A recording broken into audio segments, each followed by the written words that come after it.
রহমানির রহিম। আমরা এখানে আসার উদ্দেশ্য একটাই দাবি আমাদের জাতীয়করণ। 1948 সালে 12 ফেব্রুয়ারি আনসার বাহিনী বাংলাদেশে গঠিত হয়।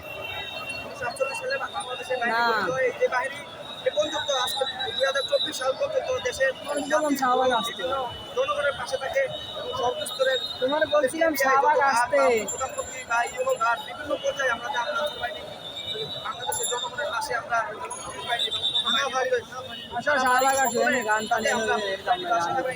অন্যান্য বাহিনীর সাথে তারা যেভাবে ডিউটি করছেন আরো ঘন্টা 14 ঘন্টা আমরা সেভাবে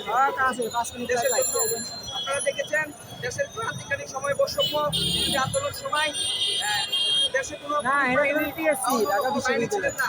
এই দেশের সেনাবাহিনী এবং আনসার বাহিনী জনগণের পাশে ছিলেন। বিভিন্ন থানায় নিরাপত্তা বা বিভিন্ন এলাকা নিরাপত্তা দিয়ে আমরা দেখেছি। আমরা দেশের ক্রান্তিক সময় যেমন ফেনী নোয়াখালী